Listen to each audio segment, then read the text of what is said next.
নবীজি সাল্লাল্লাহু আলাইহি সাল্লাম বলেছেন আরেকটা হাদিসের মধ্যে যে লিকুল্লি নাবিয়্যিন দাওয়াতুন মুস্তাজাবাতুন ইয়াদউ বিহা ফায়ুতাহা।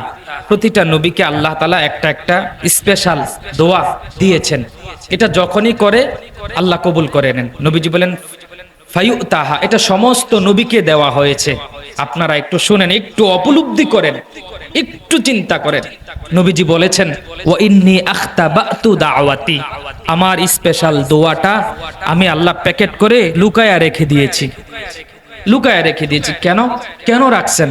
একটু প্রশ্ন জাগে না কলিজায় যে কেন রাখছেন?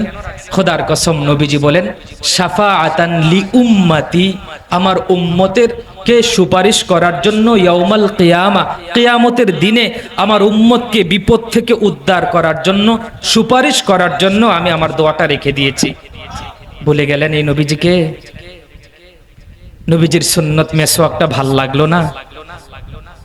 হাত থেকে বিড়িটা ফেলে দিয়ে মেসওয়াকটা উঠান না বাবা।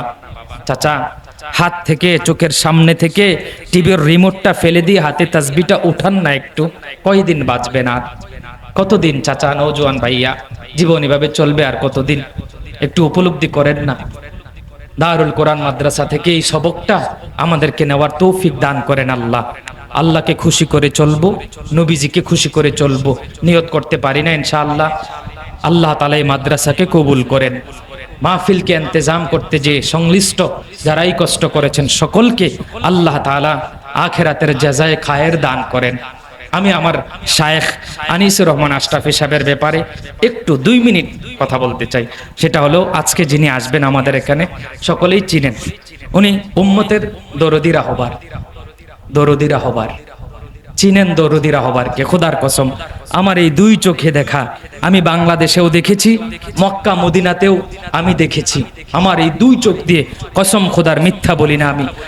উম্মতের দরদ নিয়ে, কলিজায় মায়া, উম্মতের মায়া নিয়ে যখন রাহবারি করেছেন, যখন দ্বীনের কথা বলেছেন, মক্কা মদিনায় যখনই হুজুর রোম থেকে বের হয়েছে, সৌদি আরবে যেদিন রোম থেকে বের হতেন, যখনই বের হতেন তখনই হাজার এরকম নওজোয়ান ছেলেরা এসে যাদের জিন্দিগির মধ্যে পরিবর্তন আসছে, আয়সা বলতে হুজুর আপনার কথা শুনি, ইউটিউবে আপনার বয়ান শুনে জিন্দিগির পরিবর্তন হয়েছে।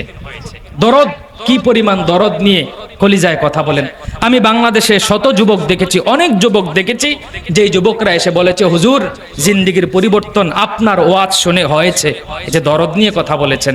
হাজার শত অনেক যুবককে দেখেছি, দাড়ি রেখেছে, অনেক যুবক এসে হুজুর আমাকে বলছো আশরাফ যে আমার মাদ্রাসায় জায়গা কম, যার কারণে আমি ছেলেদেরকে জায়গা দিতে পারি না। অনেক ছেলেরা আসে আমার মাদ্রাসায় কোরআন পড়তে, আমার মাদ্রাসায় থাকতে। আমি নিজে হুজুরের কথা বলে নিজে ঢাকা 900 মাদ্রাসায় এরকম নওজোয়ান অনেক ছাত্রকে, ছেলেকে ভর্তি করায়া দিয়েছেন। এই যে দরদ নিয়ে কথা বলছেন, এজন্য উম্মতের দরদী রাহবার তিনি, ইনি আখেরাতের ফেরিওয়ালা। আমি বলেছি বাঈউল আখিরা, ইনি আখেরাত বিক্রি করেন, আখেরাত বিক্রি করেন। ওনার বয়ান শুনলে প্রতিটা মানুষের প্রতিটা কথায় আখেরাত স্মরণ হয়, আখেরাত স্মরণ হয়। আখেরাতকে স্মরণ করায়া দেন। আখেরাতের বিক্রেতা বাঈউল আখিরা, আখেরাত বিক্রি করেন আমাদের শায়েখ। এজন্য হুজুর আসছেন, হুজুর আসবেন, বয়ান করবেন, সকলে কলিজা ভরে বয়ান শুনবেন তো ইনশাআল্লাহ।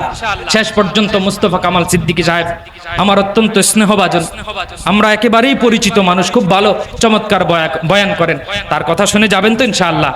আল্লাহ তাআলা তৌফিক দান করেন, মাদ্রাসাকে কবুল করেন।